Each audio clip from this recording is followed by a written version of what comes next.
마태복음 6장 33절 말씀 같이 한번 읽어보도록 하겠습니다. 시작. 그런즉 너희는 먼저 그의 나라와 그의 의를 구하라. 그리하면 이 모든 것을 너희에게 더하시리라. 아멘. 요즘에 드라마 자주 보세요?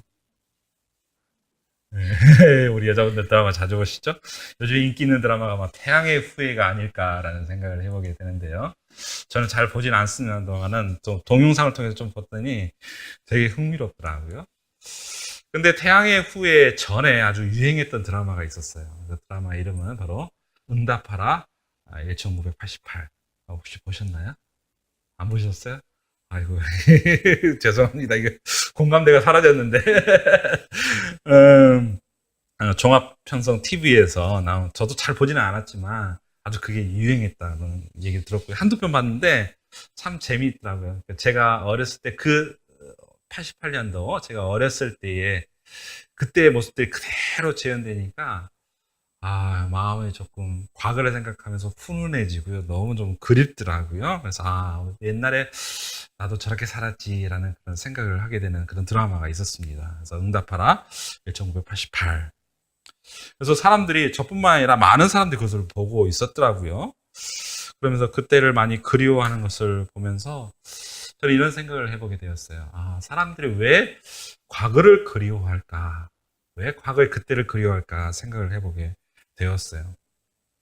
그 심리학 용어 중에 풍선 효과라는 용어가 있거든요. 이게 무슨 의미냐면 풍선처럼 이렇게 한쪽을 꾹 누르면 어떻습니까? 다른 쪽에 부풀어 오는 것처럼 오늘 우리 시대를 살아가는 우리 사람들의 마음 가운데 많은 어려움과 그로 인한 스트레스가 있지 않을까라는 생각이 좀 들어요. 그래서 그 스트레스를 어떻게 푸냐면 어떤 사람들은 미래를 바라보면서 그 스트레스를 풀 수가 있고요. 또 어떤 사람은 과거를 바라보면서 그 스트레스를 푸는 경우가 있어요. 고3 때 여러분 기억나세요? 아주 오래된 얘기죠. 고3 때 끊임없이 하루에도 뭐 열 몇 시간씩 공부를 하고 힘겨운 시간들을 보냈던 때에 그 어려운 때를 견뎌낼 수 있었던 어떤 힘이라고 할까요? 이유 중에 하나는 바로 내가 대학을 가면 하고 싶은 일들을 막 책상에 이렇게 공책에다가 기록을 했었던 기억이 있어요. 저 같은 경우는. 그래서, 내가 대학을 가면 좀 더 좀 뭐 이렇게 편안하고 좋고 뭐 행복한 시간들을 보낼 것이다. 이거 하고 싶다. 저거 하고 싶다. 막 기록을 하면서 그 힘든 시간들을 보냈었던 기억이 있습니다. 그래서 미래를 계획하고 준비함으로 현재 어려움들을 좀 감소시키는 그런 경우가 있고요. 반대로 뒤에 있었던 들을 그냥 추억하면서 그날들을 그리워하는 사람, 그날들을 그리워하는 그런 경향들이 많이 있습니다. 그런 것을 보게 될 때, 얼마큼 우리가 사는 이 시대가 이렇게 사람들의 삶을 압박하고 누르고 있는지를 다시 한번 생각을 해보는 그런 계기가 되었던 것입니다. 요즘 우리가 사는 삶의 형편은 어떻습니까? 너무 많이 편리하죠. 너무너무 많이 편리해요. 수도꼭지를 열면 수돗물이 나오고 따뜻한 물이 나오고 예전에 제가 어렸을 때는 저도 좀 어려운 데 살았는지 모르겠지만 아주 어렸을 때 기억이 나요. 이렇게 양쪽에다가 물동이 이렇게 해가지고 날랐었던 기억이 있어요. 기억나시나요? 그랬었던 기억이 있어요. 제가 아주 어렸을 때 그렇게 해서 뭐 물을 날랐던 그런 기억도 좀 있고요. 근데 요즘에 어떻게 해요? 탁 틀면은 따뜻한 물 온수 막 나오고 뭐 인터넷 쇼핑하면 그 다음날 곧바로 내 문 앞에 물건들이 배달되고요. 또 몸 아프면 가까운 병원들이 너무 많지요. 가까운 병원에서 다 치료해주고 우리 아이들 공부하기 좀 어려우면 어떻습니까? 학원에 보내면 공부 다 시켜줘요. 복습도 그렇고 또 예습도 그렇고 시험 때마다 또 총 정리를 다 해주잖아요.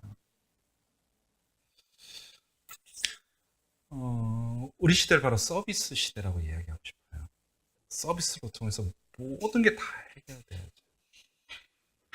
근데 문제는 뭐냐면 이 서비스는 바로 서비스를 받을 만한 어떤 서비스를 받기 위해서 대가를 지불할 수 있는 능력이 있을 때만 서비스가 제공된다는 것이 큰 문제라는 사실이에요.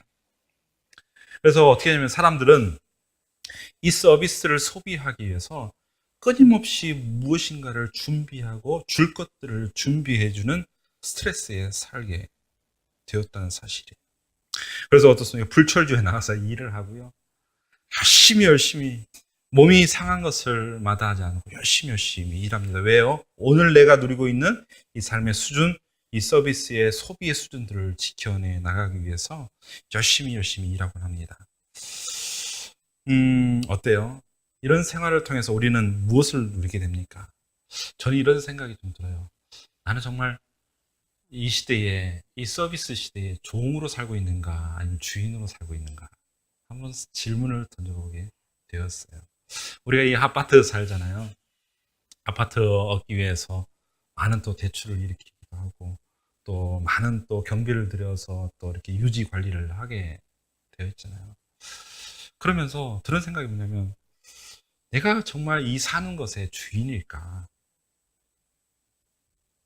나는 뭐 이 현상을 유지하기 위해서 끊임없이 그것을 대가를 지불하고 또 대가를 지불하고 또 대가를 지불하기 위해서 오늘도 나가고 내일도 일하러 나가고 모레도 일하러 나가고. 그래서 나는 서비스 사회에서 주인인가 종인가 생각할 때 어떻게 하다 종의 위치에 있지 않는가라는 그런 생각을 하게 될 때가 있어요. 여러분은 어떠세요? 어떤 분은 이렇게 이야기하더라고요. 우리는 소비 사회에 보이지 않는 감옥 안에 갇혀서 산다. 저는 이 표현이 정말 맞는 표현이라고 생각해요. 보이지 않는 소비 사회에 갇혀 있는 감옥. 그렇다면 우리가 이 사회에서 종으로 살고 있는가 주인으로 살고 있는 것을 판별할 수 있는 단 하나의 기준점이 있는데요. 중요한 기준점이 있는데요. 그것은 바로 염려예요. 염려.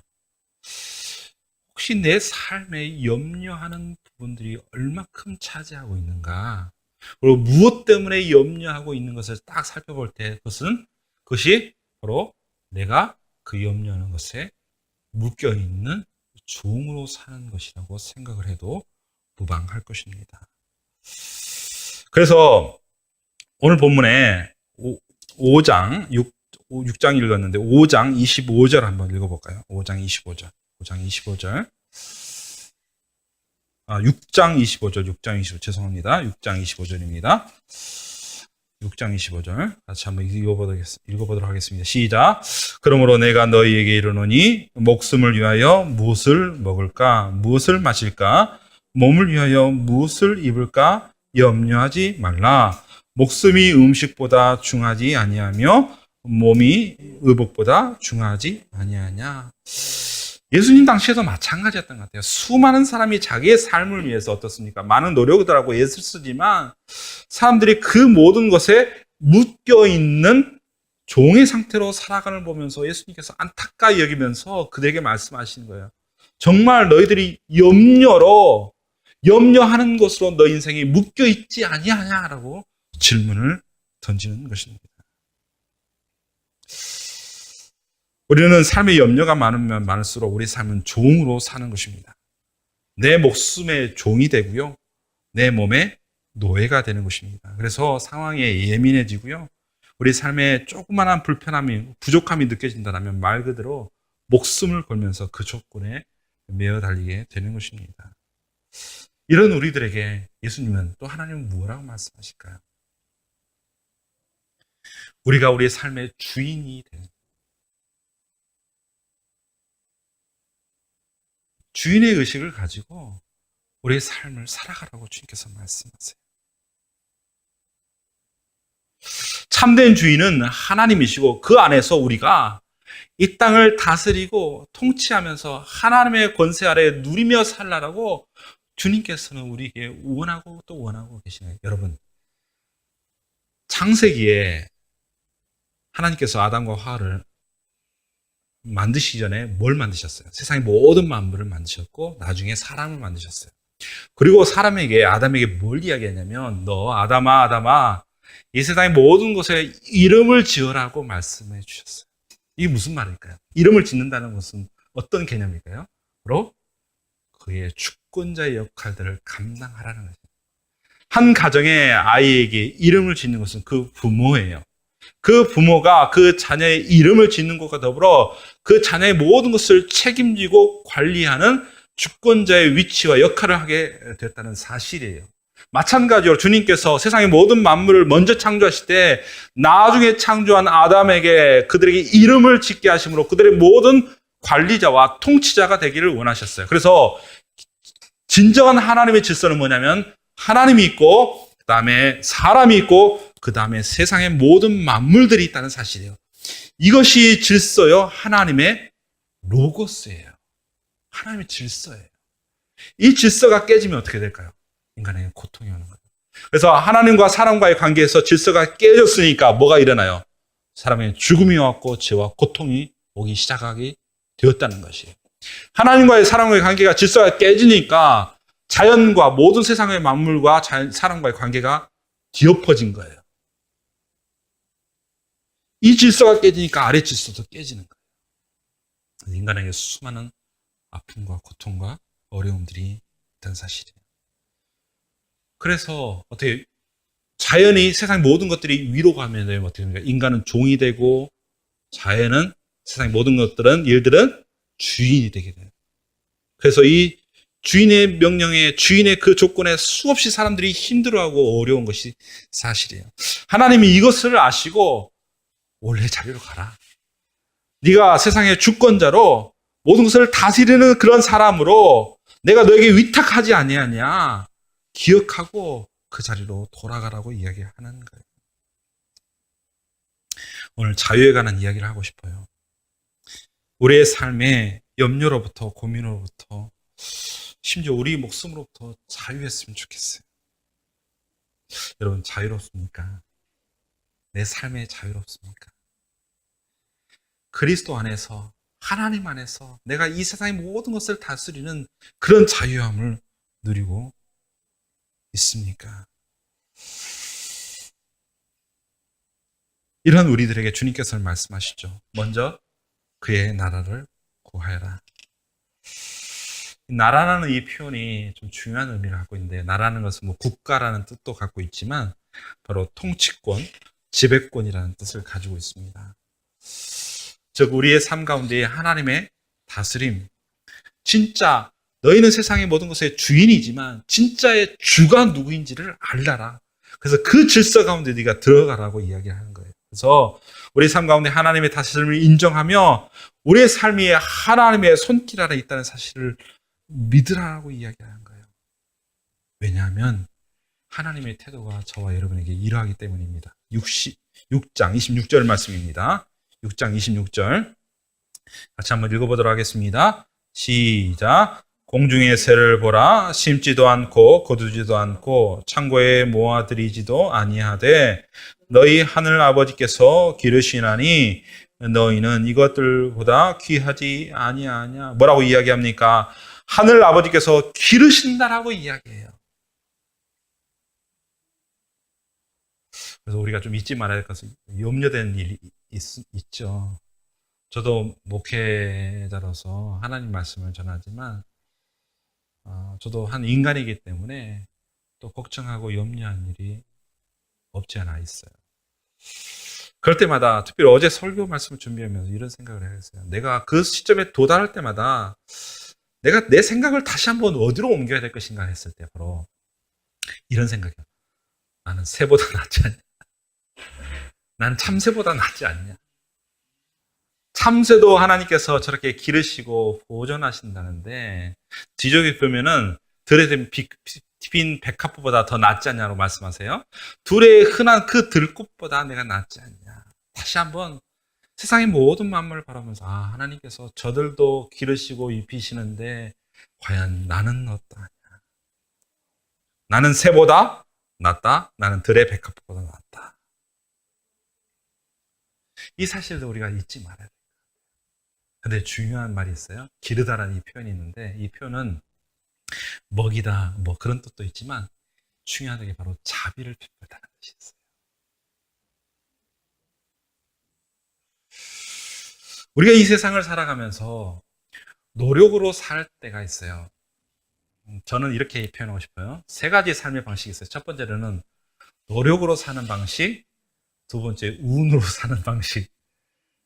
그리스도를 예수님을 믿지 않는 사람은 두 가지 삶의 방식인 것 같아요. 열심히 노력하면 된다, 성공한다.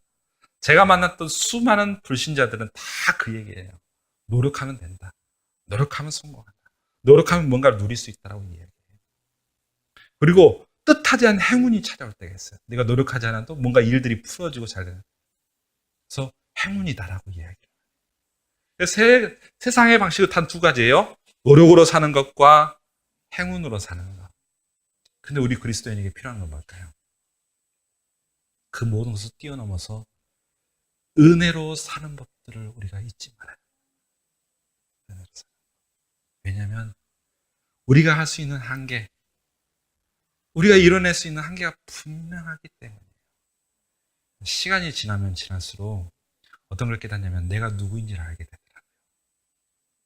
내가 얼마나 연약한지, 내가 얼마나 부족한지, 내 지혜와 지식의 한계가 어떠한지를 더 겸손하게 깨닫는 것이 세월이 주는, 제게 주는 은혜인 것 같아요. 그래서 주님 앞에 자꾸 엎드리게 되고요. 하나님의 은혜를 구하게 되고요. 하나님 도와주세요. 하나님 일해 주세요. 하나님 역사해 주세요. 하나님 만지심이 모든 것을 해결할 수 있습니다. 교회를 개척했어요. 예전에 섬겼던 교회에 정말 충성된 일꾼들이 참 많이 있었어요. 그래서 같이 아름다운 공동체를 이뤘지만 또 하나님의 부르심이 있어서 오늘 이 자리에 왔거든요. 아무것도 없는 상황 속에서. 요즘에 개척을 이렇게 이야기해요. 천지창조보다 더 어려운 것이 교회 개척이다. 특별히 개척교회는 아무도 오지 않아요. 그래서 저는 두 분을 볼 때마다 미스테리. 하나님이 하셨다는 저는 생각을 하게 되거든요. 수많은 전단지를 뿌리고 지금 몇천 장을 뿌렸는지 몰라요. 롯데는 아직 안 뿌렸어요. 근데 주변에는 몇천 장을 돌리고 막 그랬는데 안 오고 이제 노방전도도 많이 했는데 사람들이 많이 거절을 하더라고요. 그래서 제 마음 가운데 낙심이 될 때도 있고 또 어려움을 겪을 때가 있어요. 하나님, 시간들은 지나갔는데 하나님 이 열매가 보이지 않는 거 어떻게 합니까? 그러면서 드는 생각이 뭐냐면 내가 노력은 해야 되고 애를 써야 되지만 내가 정말 그것에만 기대하고 있지 않은가라는 생각을 하게 되었어요. 그래서 하나님, 제가 내 노력, 애씀과 노력을 하긴 하겠지만 그 나머지는 하나님의 영역입니다. 아니, 애씀과 노력 자체도 하나님의 은혜의 영역입니다라는 그런 은혜에 대한 간절한 소망과 고백이 제 가운데 있게 되었어요. 우리가 살면서 정말 기대하는 것은 하나님의 은혜예요. 하나님의 자비예요. 아까 말씀드렸던 것처럼 들에 핀 백합화, 새들은 하나님의 은혜로 사는 것이에요. 이 세상의 모든 자연과 모든 것도 하나님의 자비로 사는 것이에요. 그렇다면 내가 살아야 될, 우리가 살아야 될 삶의 방식은 뭐냐면 노력도 필요해요. 애써요. 요즘 시대에 노력하지 않으면 어떻게 살 수 있겠어요. 그러나 노력만으로 살지 말고 하나님의 은혜로 사는 법들을 자꾸 깨닫고 연습해야 된다는 사실이에요. 그래서 우리 가운데 필요한 건 뭘까요? 하나님 앞에 엎드립니다. 내 인생의 한계를 부닥칠 때마다 하나님의 은혜의 보좌 앞에 나가 십자가 앞에 나가 눈물 뿌리며 기도하는 거예요. 하나님 일하여 주세요. 하나님 내 안에는 능력이 없고 내 안에는 한계만 가득하니 하나님 우리 가운데 일하실 때 하나님의 영광의 역사가 이루어질 줄 믿습니다라는 그 믿음의 고백들이 우리 가운데 있을 때에 하나님의 놀라운 일들이 일어나게 될 것입니다. 저는 저의 목회의 앞날을 기대해요. 제 조건으로 바라보면 기대할 건 없는데요. 제가 믿었던 것은 하나님의 역사를 기대하고 또 기대하고 또 기대하고 또 기대하고.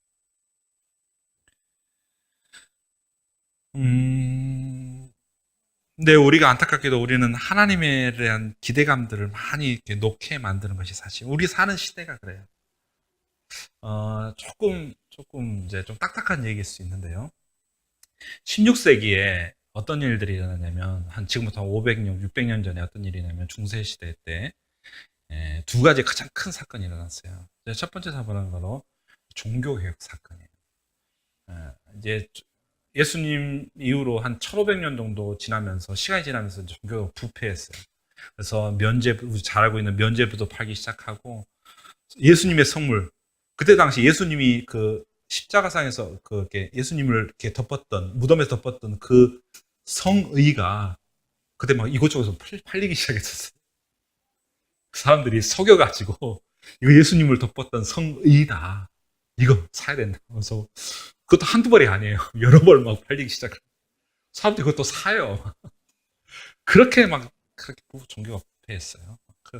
그런 상황 속에서 마틴 루터가 종교개혁, 비텐베르그 성당에 95가지의 반박문을 이렇게 붙이면서 종교개혁을 시작했죠. 그 결과가 지금 우리가 속해 있는 개신교예요. 카톨릭을 넘어서서 개신교. 또 한 가지 흐름은 뭐냐면 14세기부터 16세기까지 그 휴머니즘의 어떤 일들이 일어나기 시작하는 거예요. 그래서 인간 중심의 일들, 인간이 역사의 중심으로 내딛게 되는 그런 일들이 일어나기 시작하는 거예요. 이때 당시 어떤 일들이 일어나냐면, 이제 첫 번째로는 신대륙이 발견됐어요. 미국의 신대륙도 발견되어지고, 또 뭐냐면 이제 뭐 항해술, 그러기서 항해술, 배를 타고 움직이는 항해술도 발견되어야 되고, 또 인쇄술도 발견되어지고, 화약도 이 시기에 발명이 되었거든요. 그리고 이때 당시 중요한 것이 있으면 바로 봉건 사회가 붕괴가 되었어요. 이것은 얼마나 중요한 일이냐면, 왜 봉건 사회가 붕괴되냐면, 이때 당시 이제 신흥 세력들이 일어나게 되는데, 바로 상업 세력들이 일어나게 되는.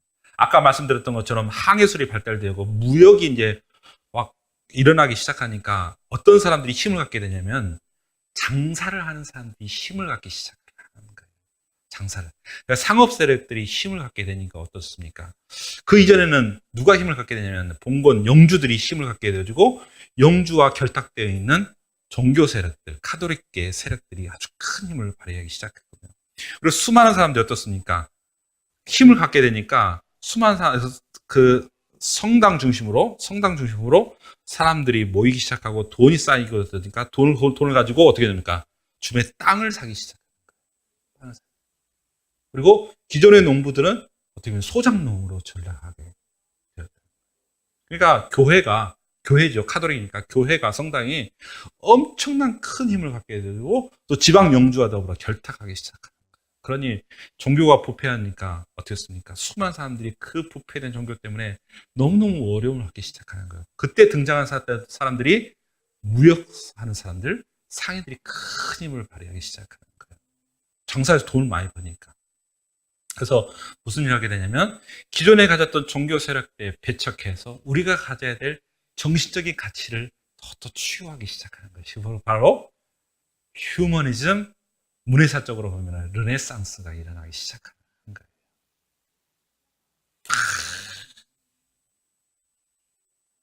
그래서 한 200년 지났죠. 과학기술도 엄청나게 발전되어지고, 그래서 나타난 것이 산업혁명이죠. 18세기 산업혁명. 그래서 엄청난 대량 생산, 그래서 대량 소비, 그것을 일으켰죠. 그래서 일어난 것이 뭐냐면, 첫 번째로 식민지 전쟁이 일어났고요. 두 번째로는 뭐가 일어납니까? 최근 근대사에 보면 제1차 세계대전, 제2차 세계대전이 일어나게 됐었어요. 사람들은 인간으로, 신으로부터, 하나님부터 자유롭게 되기를 원했어요. 그래서 자유사상이 너무나 많이 팽배했고, 그런 말미암아 우리가 우리의 먹고 사는 문제를 우리의 노력과 우리의 애씀으로 모든 것을 해결할 수 있다고 생각을 해서 사람들은 기술을 발전하고 많은 것들을 노력을 했어요. 너무 좋아요. 그런데 그 결과는 뭐냐면 전쟁과 파멸과 죽음이었다는 사실이에요.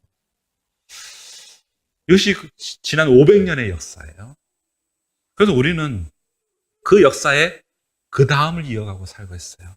근데 우리 안타깝게도 우리도 그 흐름 속에서 벗어나지 못하고 있어요. 세상의 모든 사람들, 많은 사람들이 노력하면 된다.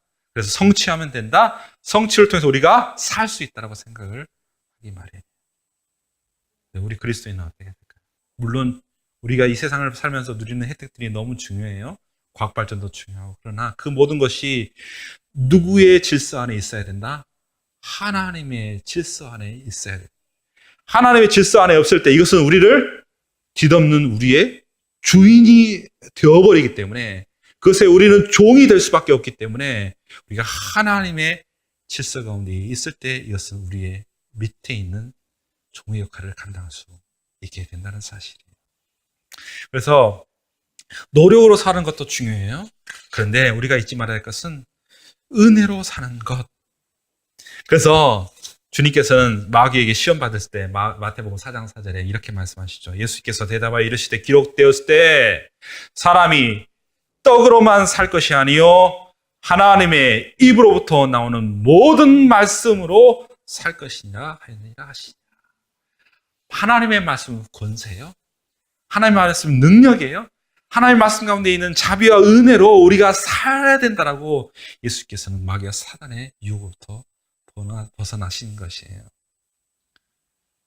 그러면 저와 여러분, 이제는 우리가 어디 가운데 들어가 있을지를 분명하게 판단을 해야 할 것입니다. 하나님은 하나님의 손 안에 머물기를 이 시간 간절히 소원합니다. 그로 말미암아 우리에게 다가오는 수많은 염려와 걱정으로부터 자유롭게 되시길 이 시간 간절히 소원합니다. 여러분, 하나님 마음 어떤지 아세요? 하나님의 계획은 이래요. 예레미야서 29장 11절에 이렇게 말씀하세요. 여호와의 말씀이니라 너희를 향한 나의 생각을 내가 하나니 평안이요 재앙이 아니니라 너희에게 미래와 희망을 주는 것이다. 이것이 하나님의 우리를 향한 마음입니다. 이 마음을 알 때 우리는 어떤 찬양을 부를 수 있을까요? 여러분, 이 찬양 아세요? 무화과 나뭇잎이 마르고 아세요?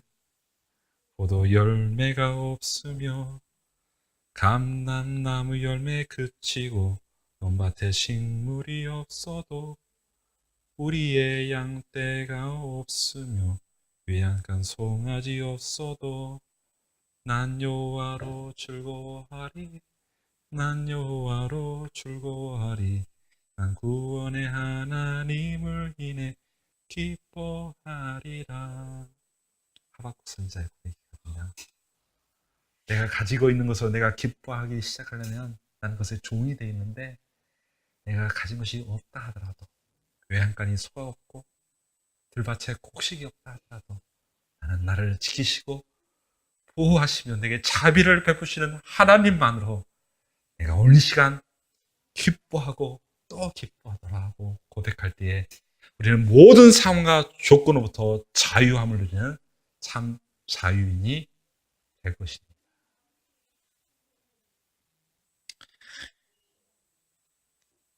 여러분, 이런 은혜의 삶을 풍성하게 누리기 위해서 우리가 가져야 될 태도가 하나 있는데요.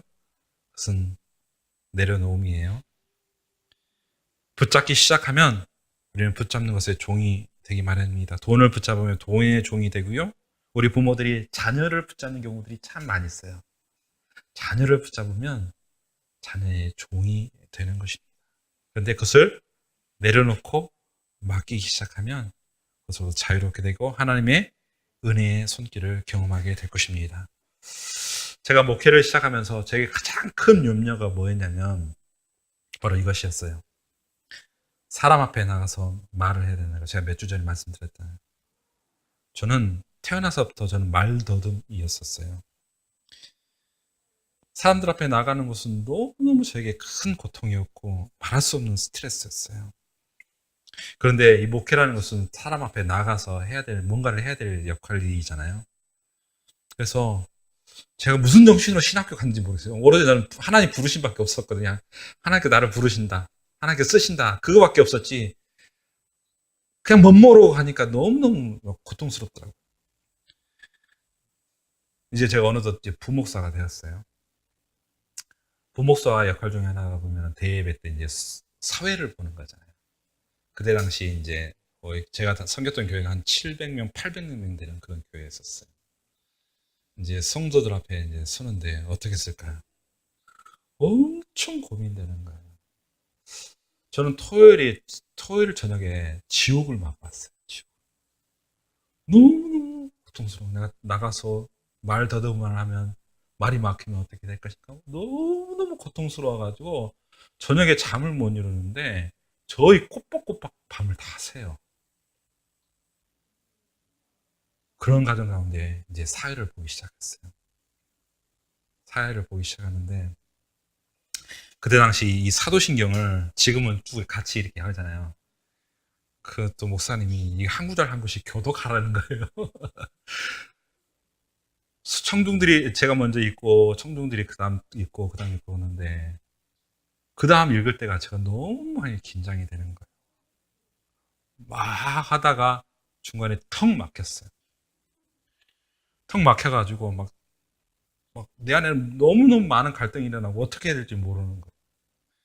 그래서 막 그때 느낌 어떠냐면 정말 쥐구멍이라도 있으면 좀 들어가고 싶은 그런 마음이 딱 제 마음 가운데 드는 거예요. 근데 문제면 저도 긴장했을 뿐만 아니라 이게 교인들이 다 긴장을 하는 거예요. 저 목사님이 말이 막혔다. 막 그런 거예요. 그래가지고 어떻게 하냐 막 넘어갔어요. 어떤 날은 목사님이 중간에 나오시더라고요. 저보고 저렇게 앉으라고. 막 그때 너무너무 창피했어요. 너무너무 창피했어요. 그래서 회의 시간에 이제 교육자 회의 시간에 갔어요. 목사님, 제가 도저히 난 이 사역은 감당하지 못하겠습니다.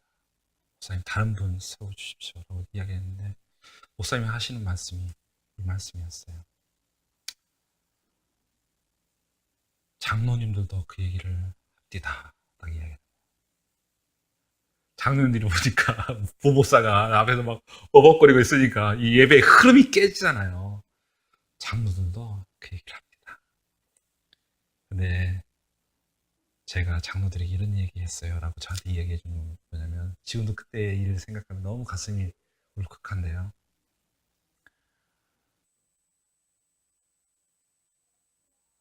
장로들에게 이런 얘기 했다는 거예요. 이태 목사 그냥 계속해서 사회보게 해야 됩니다 라고 이야기하면서 이태행 목사가 이런 상황에 익숙해지거나 아니면 교인들이 이런 상황에 익숙해지면 됩니다라고 이야기했다는 거예요. 무슨 말씀인지 이해되시죠? 제가 이런 상황에 익숙해져가 편안하게 되거나 아니면 좀 부목사가 막 버벅거리면서 온 성도들이 그냥 그런가 보다라고 편하게 여겨지면 된다는 거예요. 저는 그 말씀을 듣는 순간 제 마음이 얼마큼 막 녹아내리는지 몰라요. 저는 그때 이제 저를 가르쳤던 그 목사님, 저는 그때 하나님의 모습을 보게 되었고, 나를 내치지 않는구나. 저분이 나를 기능적으로 판단하지 않는구나. 어떤 목사님들은 그냥 내치거든요. 기능적으로 못하고. 어떤 목사님은 이게 성경 봉독할 때 한 구절 틀리면 그 다음 주에 못 세우는 분도 계세요. 그런 교회도 있어요. 저분은 나를 기능적으로 보지 않고 그냥 나를 그냥 존재만으로 귀하게 여기시는구나. 그런 생각이 들어서 얼마나 감사한지 몰랐어요. 그러면서 나를 향한 하나님의 마음이 어떨지 생각을 못했어요. 하나님은 내가 잘하고 못하는 걸 생각하지 않아요. 내가 기능적으로 타고나거나 좋은 어떤 결과물을 내는 거 하나님께서는 전혀 관심이 없으시구나. 그런 생각이 들어요. 하나님께서 내게 원하신 것은 너 어렵지 않니? 너 염려 가운데 있지 않니? 하나님께서 내게 원하시는 그 염려를 내게 맡기라는 그 음성을 듣기 시작해요. 제가 부목사 시절에 그 어려움을 겪으면서 제가 배웠던 건 단 한 가지예요. 맡기는 것, 의뢰하는 것, 하나님의 만지심에 모든 것을 맡기는 것. 맡기기 시작하니까 어떤 일들이 일어나는 줄 아세요? 지금의 제 모습이 되었어요. 그렇게 벌벌벌 떨면서 토요일 저녁마다 지옥을 경험했던 제 마음 가운데 일단 평안이 찾아왔고요. 잘하기를 포기하니 주님의 손에 내어놓으니 하나님께서 내 안에 치료의 역사를 저는 40몇 년간은 그렇게 고통스러웠거든요. 그런 말도 안 되는 겪는 사람들이 고통이라는 게 얼마나 어려운지 상상이 안 가실 거예요. 그런데 그 일을 통해서 하나님께서 내 치유의 일들을 하셨어요. 그리고 제가 경험한 것은 태행아 너 내 맡김에 네오놈의 비밀을 알았니라고 말씀해 주신